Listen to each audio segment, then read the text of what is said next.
The final reason we see businesses that are up and running fail is default. So we've looked at unawareness, we've looked at not understanding your costings, we've looked at cost of doing business, we've looked at distractions and poor investments. The last one is often a byproduct of those other four. Default is, in a sense, running out of cash. So the four reasons we just discussed can lead to, or will lead to eventually, if not managed properly, running out of cash. The other element too is if there's a debtor that doesn't pay you and that debtor has a big enough impact to wipe out your business. Look at the construction industry as a very simple example of one business going under can then have a trickle down effect of numerous businesses failing, not because they did anything wrong, but because they were not paid. The byproduct of how this shows, and bringing this full circle, is the reasons why we didn't want to look at the outcomes, but more what produces the outcomes, is what you see in the default area. You'll see less profit, you'll see losses, you'll see reduced cash, you'll see increased debt, you'll see that you're putting more money back into the business to help it run. And if you're putting debt or your own money into a business to help it stay alive, as opposed to invest, that is like getting a payday loan for yourself personally.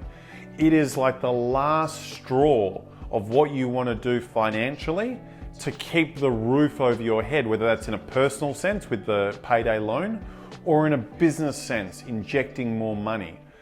Debt can take on good and bad elements. A good element of debt is investing in something that's going to help your business get to a new place for the positive. Bad debt is when it's being used to fund existing flaws or mistakes in operations and how we do things. For this area of liquidity and default, we're going to focus primarily on the debtors. So the reality of the situation, as we mentioned a moment ago, is that it will often be the result or the outcome of the other four areas we've just spoken about. But for debtors specifically, it can only take one in certain circumstances, but quite often there are warning signs there that if you are acting on it quickly, you might be able to minimize the risk, not remove it, but at least minimize it to what the best case scenario in a bad situation could be. We have an entire debtor management course in place on our site. So look at that for more detailed strategies around debtor management.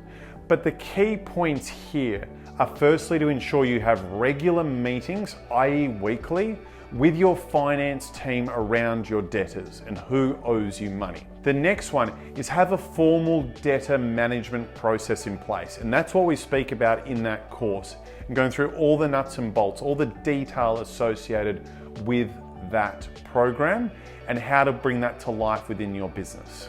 You then got to start asking yourself questions around, do you withhold service? Do you withhold product? Do you withhold delivery? Do you put stop credits in place? What are the proactive things you can do today to ensure that you minimize your risk of default or losing as little as possible? An example of withholding product, and this is a big product, but was a construction client who needed to deliver steel to a site, but there were warning signs in place that something was happening with the lack of payment from the construction company. And they withheld delivery of that steel to that site. You can imagine once that steel's on site, it's bordering on impossible to recoup it, let alone if they've started to install it. But even if it's sitting there, to get that taken away is almost an impossible task.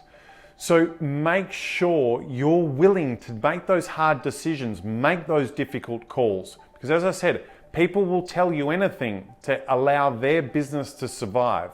Make sure your business isn't collateral damage as a result of that. Be willing to withhold what you have to offer until you feel like the situation's been remedied.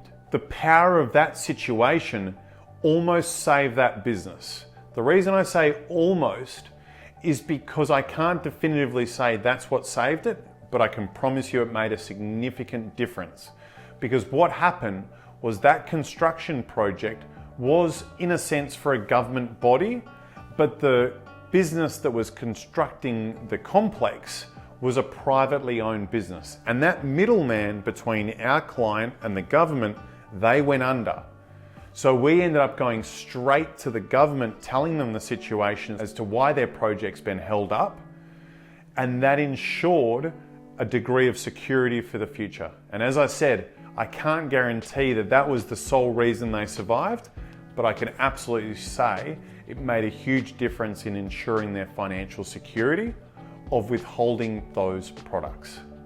The sad reality is people will lie to you. People will take advantage of you, and they will tell you things that aren't true. They will promise a payment on Tuesday, and Tuesday comes and goes and you never get paid.